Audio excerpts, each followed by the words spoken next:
తర్వాత ఎంబీబీఎస్ ఒకటి కాదు, యాక్సెంచర్ మరియు వివిఐఎస్ఎం ఇండస్ట్రీ ఎక్స్పర్ట్ తో జరిగే వెబినార్ లో పాల్గొని బైపీసీ వారికి టెక్ కెరీర్ అవకాశాలు తెలుసుకోండి. Register now.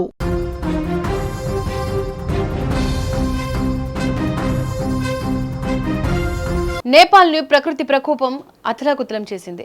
టిబెట్ నేపాల్ సరిహద్దుల్లో ఒక్కసారిగా ఉప్పొంగిన ఫ్లాష్ ఫ్లడ్స్ భారీ విధ్వంసం సృష్టించాయి. కొండల మధ్య ప్రశాంతంగా ప్రవహిస్తున్న నది క్షణాల్లోనే ఉగ్రరూపం దాల్చి ఎదురొచ్చిన ప్రతిదాన్ని మింగేసింది. ముఖ్యంగా రసువాగాది ప్రాంతంలో జరిగిన ఘటన అక్కడి ప్రజలను భయాందోళనకు గురిచేసింది. నదిపై ఉన్న భారీ వంతెనను వరద నీరు చుట్టుముట్టగా స్థానికులు వీడియోలు తీస్తుండగానే ఆ బ్రిడ్జ్ ఒక్కసారిగా కూలిపోయింది.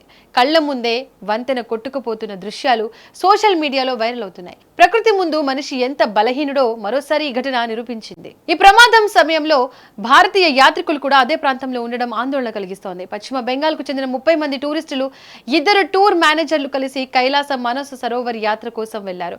అక్కడ 21న కోల్కతా నుంచి బయలుదేరిన ఈ బృందం మరుసటి రోజు నేపాల్ చేరుకుంది.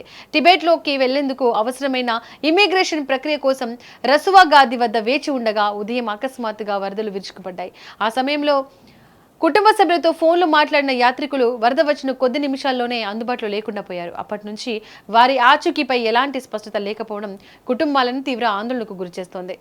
వరదల ధాటికి రోడ్లు, బ్రిడ్జీలు, భవనాలు భారీగా దెబ్బతిన్నాయి. సరిహద్దు ప్రాంతాల్లో కమ్యూనికేషన్ వ్యవస్థ పూర్తిగా దెబ్బతినడంతో రెస్క్యూ ఆపరేషన్స్ కు ఇబ్బందులు ఎదురవుతున్నాయి.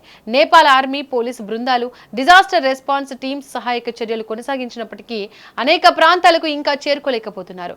వరదల్లో కొట్టుకుపోయిన వాహనాలు, కూలిపోయిన నిర్మాణాలు పరిస్థితి తీవ్రతను తెలియజేస్తున్నాయి. కొండ ప్రాంతాల్లో మట్టి చర్యలు కూడా చోటు చేసుకోవడంతో మరిన్ని ప్రమాదాలు జరిగే అవకాశం ఉందని అధికారులు హెచ్చరిస్తున్నారు. ఇక మిస్సింగ్ అయిన భారతీయుల కోసం కుటుంబ సభ్యులు ఆతృతగా ఎదురుచూస్తున్నారు.